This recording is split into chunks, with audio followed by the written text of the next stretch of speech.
Nature, où sont tes dieux? Ô prophétique aïeul, ô chair mystérieuse, où tout est contenu, qui pendant si longtemps a vécu de toi seul et qui semble mourir. Parle, qu'est devenu cet âge de vertu que chaque jour efface? Où le sourire humain rayonnait sur ta face? Où s'est enfui le cœur de tes Olympiens? Ô nature, à présent désespérée et vide, jadis l'affreux désert des Éthiopiens, sous le midi sauvage ou sous la pluie livide, fut moins apaisanti, moins formidable et moins fait pour ce désespoir qui n'a pas de témoin, que tu n'apparais à présent tout entière depuis que tu n'as plus ce cœur mélodieux de tes fils immortels, orgueil de la matière, aïeul aux flancs meurtris. Nature, où sont tes dieux? Jadis, avant, hélas, que l'ignorance impie, deux dédaigneusement sous ses pieds accroupis. Nature, comme nous, tu vivais avec leur roc géant, leur granit et leur marbre. Les monts furent alors leur immense chevet où tu dormais la nuit dans ta ceinture d'arbres. Les constellations étaient des yeux vivants, une haleine passait dans le souffle des vents, leur aile frissonnante aux sauvages allures, qui brise dans les bois les grands feuillages roux, en pliant les rameaux courbaient des chevelures, et dans la mer ces flots palpitants de courroux,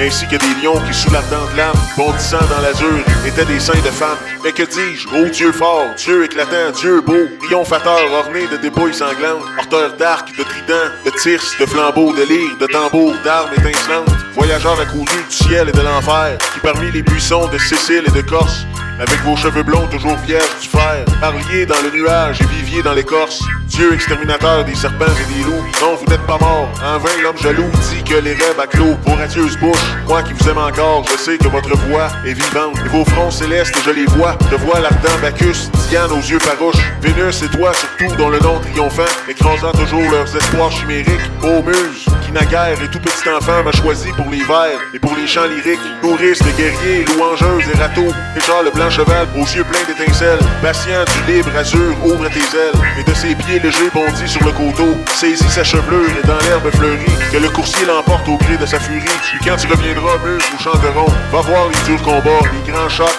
les mêlées, les crinières de pourpre aux vents échevelés, des blessures brisant les bras, nouant les fronts, et comme un vin joyeux sous des vendanges mûres, le rouge flot du sang coulant sur les armures, et l'épée autour d'elle agitant ses éclairs, et les soldats avec une arme vengeresse, bondissant emportés par le chef aux yeux clairs. Va, mais que ni les rois, ni le peuple, ô déesse, ne puissent te convaincre et changer ton dessein, car seul gouvernant les champs où tu les nommes, plus forte que la vie et le destin des hommes, l'immuable justice habite dans ton sein, puis tu délasseras ta cuirasse guerrière. Alors, bravant l'orage effroyable et ses jeux, arche tes noirs cheveux au vent dans la clairière, va dans les antres sourds, gravis les rocs neigeux, près des gouffres ouverts et sur les pics sublimes qui fument au soleil, de glace hérissée. Respire et plonge-toi dans les fleuves glacés. Muse, il est bon pour toi de vivre sur les cimes, de sentir sur ton sein la caresse des airs, de franchir l'âpre horreur des torrents sans rivage, et quand les vents affreux pleurent dans les déserts, de livrer ta poitrine à leur bouche sauvage.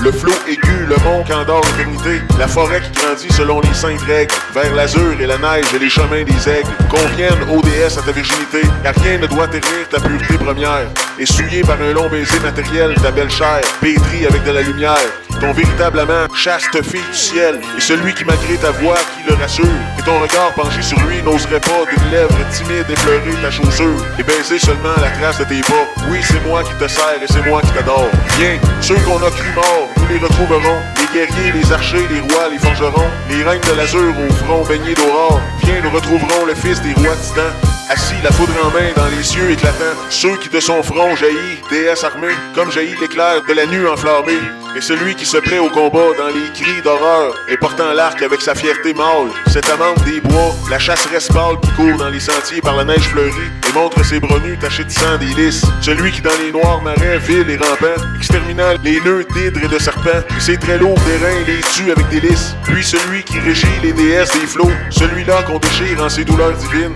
qui meurt pour nous, et pour apaiser nos sanglots, Dieu fort, renaît vivant et chaud dans nos poitrines, celle qui, s'élançant quand l'arbre hiver s'enfuit, ressuscite du noir enfer et de la nuit, et celle-là surtout vierge délicieuse, qui fait grandir, aimer, naître, sourdre, germer, fleurir tout ce qui vit, et vient tout embaumer, et fait frémir d'amour les chaînes, et lieuses, et fait partout courir le grand souffle indompté, de l'ardente caresse et de la volupté. Près de nous brilleront le sceptre que décore une fleur, le trident est plus terrible encore, la ceinture qui tient les désirs en éveil, l'épée au dur tranchant, elle est de sang vermeil, dont la lame des reins pour la forme est pareille à la feuille de sauge, et qui luit au soleil, l'arc, le tirse léger, la torche qui flamboie, et la grande nature avec ses milliers d'yeux nous verra stupéfaite dans sa tranquille joie. Voyageur ébloui, vous ramenez ses yeux, sois le bienvenu rouge automne. Accours dans ton riche appareil, embrasse le coteau vermeil que la vigne part et festonne. Air, tu rempliras la tonne, nous verse le doux sommeil, sois le bienvenu rouge automne. Accours dans ton riche appareil, déjà la nymphe qui s'étonne, blanche de la nuque à l'orteil, grise au champ ivre de soleil, que le jet vengeur entonne. Sois le bienvenu rouge automne, il brille le sauvage été, la poitrine pleine de roses, il brûle tout, homme et chose, dans sa placide cruauté. Il met le désir effronté sur les jeunes lèvres d'éclose. Il brille le sauvage été, la poitrine pleine de roses, poids superbe, il plane hérité dans les splendeurs d'apothéose. Sur les horizons grandioses, fleuve dans la blanche clarté, il brille le sauvage été. Au bois de Boulogne, l'hiver, la terre a son manteau de neige, mille iris qui tendent leur piège. Il passe comme un vif éclair, tout sous le ciel gris éclair, nous chante le même solfège. Au bois de Boulogne, l'hiver, la terre a son manteau de neige, toutes les blancheurs de la chair y passent, radieux cortège. Les antillopes de Corrège s'habillent de martre et de verre, au bois de Boulogne, l'hiver. Or, voyez qui je suis, mamie, Alfred de Musset, l'eau dans les grands lacs bleus endormis et le miroir des cieux. Moi, j'aime mieux les yeux de mamie, pour que l'ombre parfois nous sourit. Un oiseau chante au bois, mais j'aime mieux la voix de mamie. La rosée à la fleur des fleuries rend sa vive couleur. Moi, j'aime mieux un pleur de mamie. Le temps vient tout briser, on l'oublie. Moi, pour le mépriser, je ne veux qu'un baiser de mamie. La rose sur le lin meurt flétrie.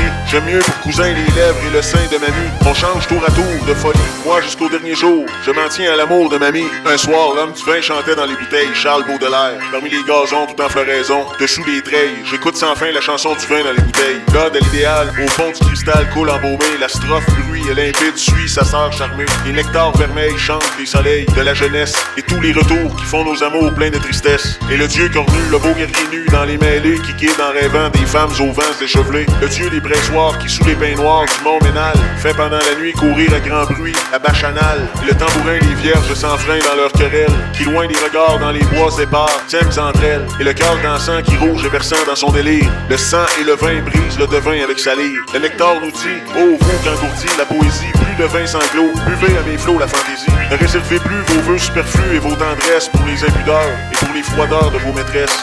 Aux claires prisons, montre aux raisons évanouies l'âme des couleurs, du rythme et des fleurs épanouies. Au secret plaisir, né dans les loisirs, on a à s'accroître pour les sens domptés, plus de volupté que ceux du gloire. Mais fuis, jeune élu, le bois chevelu, le flot rapide, et l'antre secret où te reconnaît la ganipide. Le tir s'est levé dans le lieu trouvé pour les mystères. Hurle de fureur les vierges en cœur et les panthères. Privés de tombeau, l'impie en lambeaux meurt comme Orphée. Dans l'onde à la fois sa lyre et sa voix pleure étouffée. Tandis qu'au lointain bondit le matin tout rougi et vociférant dans l'indifférent, à Saint-Orgie dans l'indifférent, à Saint-Orgie dans l'indifférent, à Saint-Orgie dans l'indifférent, à Saint-Orgie dans l'indifférent, à Saint-Orgie dans l'indifférent, à Saint-Orgie dans l'indifférent, à Saint-Orgie dans l'indifférent, à Saint-Orgie dans l'indifférent, à Saint-Orgie dans l'indifférent.